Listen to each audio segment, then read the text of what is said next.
has blown up, but we have another problem. The fumes had irritated her throat, and it hurt to talk. People already want out of the gym, and there's a lineup of cars waiting to pick up kids. The game will end soon, and that's when the real fun begins. The deputy nodded. If there's a sniper, another bomb. He turned to his partner, a husky woman with gray in her hair. You try to keep people in the gym. I'll drive back to the gate and block the entrance.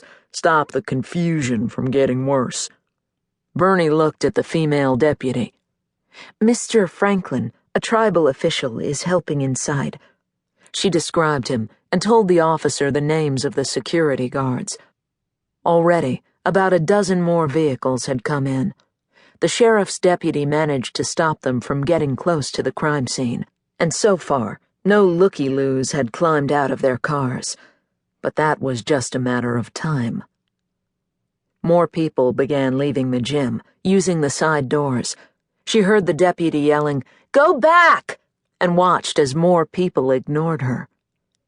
Bernie stayed by the bombed car, on the lookout for anyone who took a close interest in it, tried to pick up a souvenir or interfere with the firefighters. She warned people away from the flames and smoke and made sure no one drove off in the cars closest to the one that had been bombed.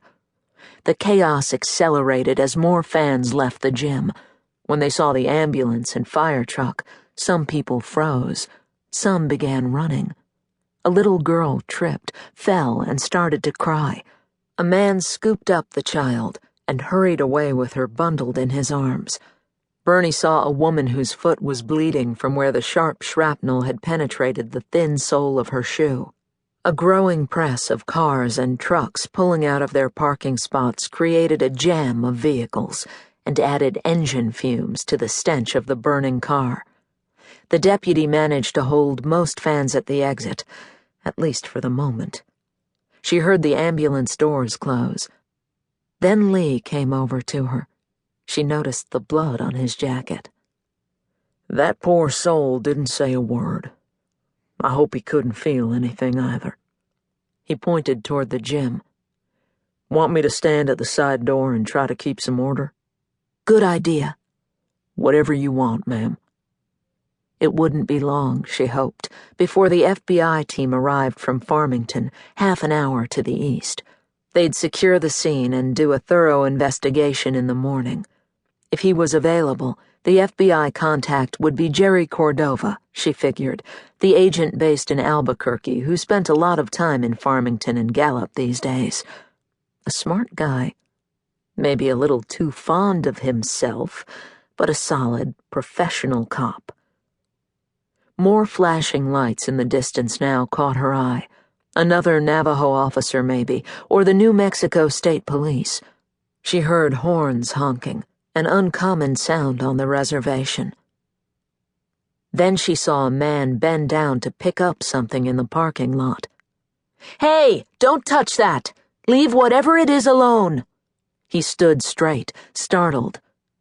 "I'm a cop," he laughed. Yeah, sure, and I'm the reincarnation of Muhammad Ali. Bernie walked closer. "What do you have there?"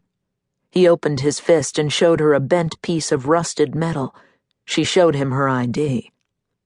"Put it down and get back in the gym." He tossed the metal down and took off, running away from her farther into the parking lot. She should have made Sam guard the bombed car, she thought. With his uniform and height, he would have gotten more respect out here than she could. Now, one of the rent-a-cops, Larry, was running toward the ambulance team. After a brief conversation, attendants went with him back into the building. Meanwhile, a dozen more fans left. Officer Sam walked up to her. "It's hopeless keeping people in. You try it." She looked at him, speechless. Sam stood a little straighter. "Just so you know, I called a tow company. Some of these vehicles down here aren't drivable." "What are you thinking? The ones closest to the target can't be moved until they get checked for bomb fragments." "Who made you God?" He glared at her for a moment.